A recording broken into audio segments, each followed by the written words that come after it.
Hello there guys and welcome back to the channel. Right, so yesterday I uploaded a video where I ranked every single class in Marvel Construct Champions according to their relative strength, and I arrived to conclusion that the Cosmic class overall, despite being one of the biggest classes, is also the weakest class in the game, respectively compared to the others. Obviously Cosmic class has some very exciting champions and a lot of good champions, but somebody has to be down there, and right now, in my personal opinion, it is a Cosmic class. Before we get to anything else, I do have to put on a quite huge disclaimer that this is all my personal opinion.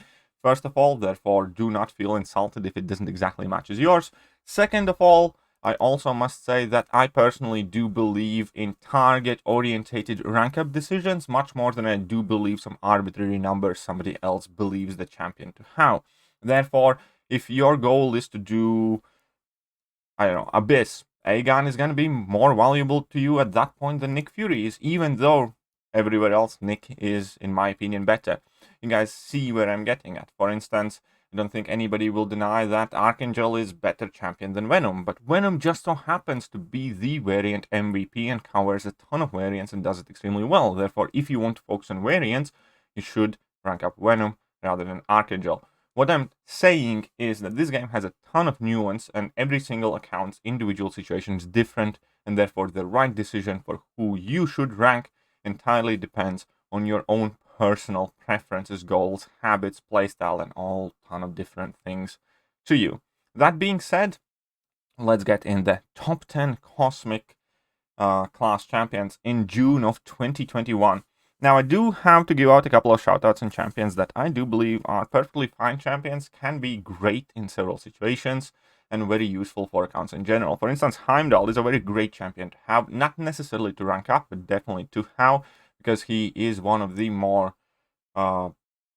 stronger synergy terms. He's definitely kind of like top 5 team buffing champions in the game, and pulling Heimdall is a good thing, even though if you're not going to end up ranking him. Similarly, Proxima Midnight can do a lot of things. The problem is she never has gotten a single piece of content where she can actually be properly unleashed, and that is very important part of these rankings. I do not only rank champions according to my personal preference, but also to their overall general uses in the game and how much community ends up using them. Sometimes I do weigh in and I overwrite some of those decisions, but in general, Proxima just has not had the chance to shine, and that is down to Kabam. That's not down to Proxima, that's not down to me. Fact of the matter is, since Proxima has been released, there hasn't been a single piece of content where you can fully unleash max rank Proxima and get the real damage due to damage caps, due to smaller health pools and needed, so on and so forth. So that is the downfall of Proxima, for instance. And carrying on, there are a couple of champions that I know a lot of people will love. A lot of people like to love Venom the Duck. For me personally, he's borderline useless champion because I haven't seen anybody use him for anything except occasional incursions run past Act 5. I do believe that up until Act 5, he might be very useful for some people. I personally didn't have a chance to play with him, but when it comes to anything beyond Act 5, really hasn't done all that much. Similarly speaking, for instance, Obsidian, I have heard on individual level people like playing Obsidian and he can put up some great numbers. Fact of the matter is that in competitive play, hardly anybody ever uses him, therefore he does not find himself on this list. However, that will lead to a controversial spot number 10, which we're going to start with OG Thor. Now, I do have a maxed out OG Thor, and the 6-star OG Thor has also been introduced to the champion pool, and I do realize and recognize the fact that he could benefit from a bit of love from Kabam updating his kit. However, his base damage output is really crazily good, and he kind of inhabits very good, clear, fast questing option that I actually ended up using for 7.1, for 7.2. Even I typically do not use 5-star champions because my 6-star is not duped and ranked yet. And overall, he definitely was also useful in Act 6 and plenty of other pieces of content. Use him for the hero variant also, and he definitely is more and more capable than most people recognize him. The problem with that is obviously because he is not commonly available, and in order to unlock the best things out of OG Thor, you would have to invest a lot of signature stones in him. And once he becomes more widely available, I do hope that people do recognize a bit more of this guy's worth. Again, this might be a bit of controversial subjective pick, but I cannot not put him in here because he is overperforming a ton of other 6-star rank 3s for his spot on questing teams when he happens to be needed. Also, the arrival of Odin has somewhat helped this guy, as well as arrival of Strife, but that we can put aside. Either way, if you want to see exactly what OG Thor is capable of, just type in Thor KT1 and you can see a whole bunch of videos where he absolutely shreds through the content, and his damage can be quite insane. That being said, moving on to spot number 9, and spot number 9 is a champion that I would like to rank higher, but I cannot. Vision Arcus. He's a good champion. He's not insane, he's not amazing. He was great champion for a time when his armor shatter was bugged and he was able to stack them, therefore have 100% uptime off it. But right now, in his intended or current condition, he definitely is a useful champion that is helping a part of player base progress through the content, because he can still shut down all metal tech characters, he can shut down all robots, and in general, just access to those armor breaks, cold snap, power gain buffs, and a ton of other things on his kit is very, very useful, as well as tenacity ability. Unfortunately, anything and everything he does is kind of overshadowed in this game by champions who can do it better, and therefore, when it comes to the tip top of competitive play, you always are trying to go with the best option. When it comes to shutting down robots, you're going to pick Medusa or Magneto. When it comes to going up against tech champions, you're still going to probably, as standard, pick some other options. That being said, I do personally like the character. I have been playing around with the idea of ranking him up myself, because I do think he deserves a bit more love. But as it stands right now, this is where I am placing Vision Arcus. I definitely have healthy respect for the guy. It's just we need to kind of like have a bit of a reality check and recognize that whatever he is capable of doing is worth doing. It's just that there are champions who do it better. And when it comes to a competition for catalysts, I'm gonna go with those champions most of the time. If you have limited roster, though, definitely a very solid investment in my opinion. Right, spot number 8. And spot number 8, I'm not sure how people will react to this pick as well, but I do want to give the man his credit. The old man, who, again, largely came to the Contest of Champions as a quite big disappointment and is definitely nowhere near to the level of his grandeur, or his statue that he should be based on comics. Let's just call it the way it is. Odin was and is a disappointing character. We expected more, we wanted more, he deserved more. However, after his value tune-up update, can't deny the fact that the dude slaps and claps and can be occasionally very, very useful. Now, as a standalone champion, I doubt I would have made him in top 10, maybe at the very, very last spot. But obviously there is the pre-fight situation where he can make any champion shock immune, where he can give every single champion several buffs. Therefore, you can use him to make sure that any champion in the game can bypass, for instance, buffed up lane. You can use him, to make champions shock immune or pseudo shock immune. Therefore, open a ton of pieces of utility for otherwise unplayable fight combinations.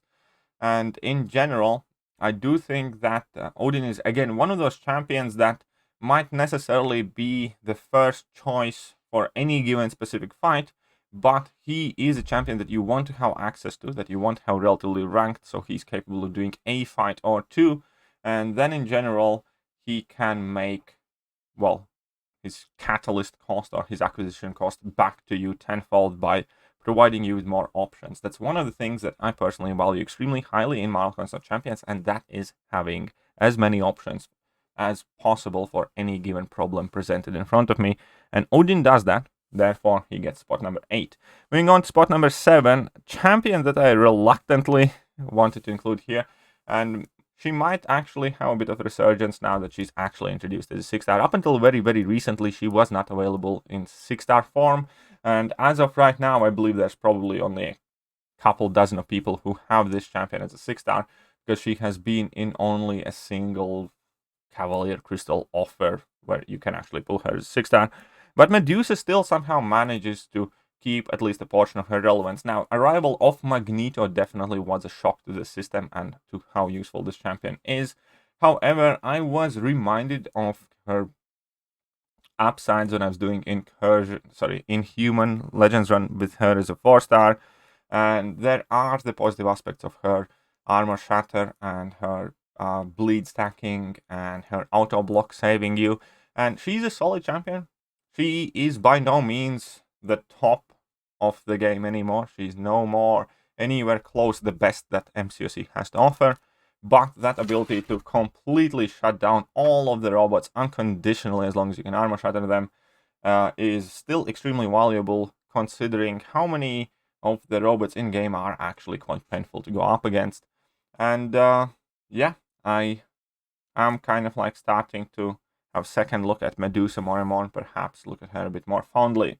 Now, spot number 6 actually has not changed, and most of the champions on top have not changed since my last video. And spot number 6 is gonna go to Silver Surfer. Now, Silver Surfer, just like Odin, was a champion that gave us all huge amount of disappointment, laughter, and everything else, because we expected more. We hoped for more, and the champion does deserve more than he is.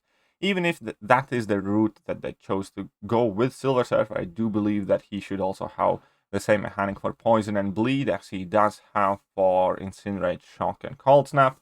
I do believe that there should be something more to his kit. However, whether that has happened organically due to game transforming, or whether that has happened on purpose for Kabam to kind of like justify the kit of Silver Surfer, I cannot deny the fact that I have ended up using this guy in pretty much every game mode except Alliance War, probably. I have used him in Alliance Quest on fairly frequent occasions because Shock, Incinerate, and Cold Snap debuffs are becoming more and more common, and also his ability to phase and gain extra openings due to that, and have that unblockable level 2 and bypass miss, all of that is becoming more and more relevant. And he's a champion that didn't seem to have any purpose at all whatsoever at the time when he was released. Then now, with the release of new content, he gains more and more uses, even subtle things like his signature ability, all buffs and Silver Surfer has 50% increased potency. That synergizes really well with a ton of different new nodes that award you with Fury buffs, that award you with Aptitude buffs, and so forth. And in general, his kit is very barebone to what I expect a champion would have, but it manages to work. And 7.2, he has some of the cheesiest interactions. 7.1, he had some crazy interactions too. And so he did in Act 6 and in Alliance Quest. So I do have a lot more respect to Silver Surfer now than I did at the time of his launch. And I do end up using the guy, so I cannot rank him lower than this. Now, next champion after Silver Surfer is going to be someone that I personally do not have at any meaningful high rarity, but even at rank 4, she was absolute cheese goddess in one of the lanes in 7.26. But in general, I can see definitely plenty of potential use for Angela, as well as plenty of utility and plenty of reasons why people would want to use her. Now, my problem with Angela is that as a 6-star champion, she, in my opinion, might not necessarily be good enough to warrant heavy signature use as your first or second 6-star champion, because typically those are either reserved for prestige options, or maybe you just want to hold on to them waiting for the next big cosmic baddie to come in the game, and that is kind of her downfall. As a 5-star champion, yes, she's absolutely amazing. I recommend everybody ranking her up and taking her to SIG 200 if you are still at the game progression level of 5 stars. My problem stems from the fact that her signature ability is 100% mandatory at like 660 for most part, if you do not want to rely on bringing Odin along and giving her access to extra buffs, and maybe aside from some specific situations on like Icarus lanes and stuff like that. But I cannot deny the fact that there is plenty of damage, there's plenty of regen, there are plenty of uses for this champion. She's definitely got a significant upgrade with access to armor breaks and just rest of the number tweaks. And therefore, I personally do value Angela quite highly right now. Now, top spots, I have a feeling are going to be quite controversial now. And somebody is going to hang me for this. Somebody's going to try and hang me for this. But I'm putting in Cosmic Ghost Rider only in third. Actually, I was tempted to put Angela above him. And I'm not joking. I was legitimately tempted to put Angela and perhaps even Silver Surfer above him. Because Cosmic Ghost Rider is fun, is exciting. The numbers are crazy, but it amounts to big fat nothing in grand scheme of things. Cosmic Ghost Rider hardly ever gets used in competitive alliance wars aside from killing an occasional struggling Killmonger or in some sort of more, let's say, quirky matchups. He's not really an alliance war powerhouse. Not the way that Ghost Corvus was, or Omega Red is, or Apocalypse Magic, so on and so forth. He's nowhere near top 10 or even probably top 20 of most used Alliance War champions, which I do intend to prove starting next season collecting Alliance War offense data. Also in Alliance Quest, you do not really see him all that much. Is he best for Labyrinth? No. Is he best for Abyss? No. What is he good for then? He is the fastest Realm of Legends potion farmer, which is something. But where else he demands respect? He doesn't. He puts a smile on our faces and he gets through relatively straightforward content easy and quickly. He's good for any same given fight for most part that Carnage would be or Iron Patriot would be able to handle. When push comes to shove, he is not really the champion you typically end up using. And again, I'm not talking on an individual basis. I know there will be tens of comments in the comment section. I use Cosmic Ghost Rider for this. I use Cosmic Ghost Rider for that. That is not what I'm considering as a main factor in this video, what you personally use. What I'm considering as a main factor is where these champions are making an impact and have some sort of meta use, mainstream use. And yes, I might miss out on some best kept MCOC secret champion now and then, but this is much more reflective of actual relevance in the game. That being said, he definitely is a good champion. That being said, I definitely do hope he gets more content made for him. That being said, for all the earlier content, if you get the champion quickly, similarly to Domino, he's gonna blitz through. If you get 5-star Cosmic Ghost Rider, rank him up immediately and he's gonna destroy all of Act 5. Is he gonna destroy Act 6 for you? Probably not. Is he gonna destroy Act 7 for you? Probably not. So early on in the game, I suspect he has about as much of impact as Domino did on people, where everybody was just absolutely fanboying over the Domino. But as the game progresses, Domino is collecting dust. And hopefully that doesn't happen to Cosmic Ghost Rider. And I do like the character. I do have a 6-star rank 3. I do have a 5-star rank 5. But I'm waiting for him to actually do something that makes me respect the champion more than I do right now.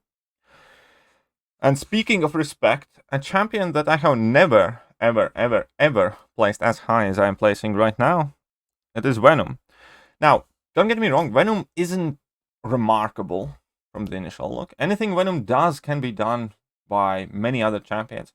But Venom is a story of success by a weird set of circumstances and coincidences. Venom happens to be villain, so he's one of the best villain, options for villain variant. He also happens to have access to armor break on a heavy attack, therefore can cheese like 3 or 4 lanes in that variant better than anybody else. Venom happens to be symbiote, therefore he is eligible to enter variant 5. Venom happens to be extra large champion, therefore he destroys variant 2. You guys see where I'm getting at? Venom just somewhat squeezes in a whole bunch of relevant pieces of content, and the man can't be denied. On top of that, Venom is seen in Alliance Quest Map 7 because there are several spider lanes, and Venom is by far the best option to counter them because he happens to nullify the Furies from Rage Node on Miles Morales whilst completely shutting down Miles Morales' evade, and so on and so forth. So Venom just somehow works. Venom has access to armor buff, so you can kill Havocs with him. Venom has access to armor break buff, so you can use him to counter most of the new tech champions. For whatever reason, the kit that initially looks relatively modest on Venom has become one of the more influential kits in the Cosmic class, I'd say. And I will not deny this champion his worth anymore. He is the best variant champion. He is useful in Alliance Quest. He is used in Alliance War Tier 1 when you need counter-specific Spider-Mans on tricky nodes or otherwise. The dude puts in work, and this is where he belongs. I'm sorry, CGR fanboys. Venom is better because he does more. Now we can move on to top spot. Top spot is going to go back to Corvus. Now, you guys will notice that there is no Hyperion on this list, and that is because I am not counting champions that are not available as 6 stars, as we discussed previously several times, because that always came up. This champion is better because the other champion is not available as 6 star or whatever. Fine, in that case, we're only going to be looking at champions that are available as 6 stars, not as a 5 stars, because that is where the game is headed. And even if you are relying on 5-star champions right now, then your future major rank up decisions will largely revolve around champions that are available 6 stars. Should these champions be released, like just now Medusa, I will re-include them in these lists at the end of the year, December rank ups. But for now, Corvus is the king. He has its ups and downs. He has his relevance waver at times. But the one statistic that I heard from Kabam employee, or was it a CCP member that was quoting a Kabam employee? Don't remember exactly where I heard it, but I definitely remember it left a lasting impression on me. And that was 70% of all Alliance Quest Map 7 fights are done by this guy. Whether it's timing out or not, it doesn't matter. Most of the time it's not. I use this guy on Alliance Quest. 70% of a single game mode is a total domination, and it's not even close.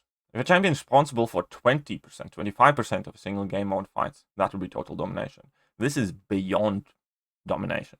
On top of that, you still can very well use him even in Act 7, largely due to the attack modifier nodes. There are plenty of nodes that do increase your offensive prowess, whether that is flare, whether that is power shield, whether that is foresight or whatever, and he still puts in work. Now, I didn't use him all that much in 7.2, but I certainly could have. The reason why I didn't use him was, well, I was just messing about. But he definitely is still a very solid option for a ton of different fights in 7.1 and in 7.2. He still can put in his work in Alliance War as well, even though Protect definitely hindered the use of this guy. But with Alliance War meta changing, I do expect Corvus to see a lot more usage there as well. And regardless of what anybody tells, he's still one of the, if not the best Legends runners, and one of the, if not the best champions for casual questing. That is Corvus. That is the king of Cosmic class right now. Like me for it or not, the numbers are on his side. That being said, that is it for now. And tomorrow, we're going to be back with the tech ranking list. I hope you guys enjoyed the video. Let me know what you think about it, and I shall catch you guys soon. See ya.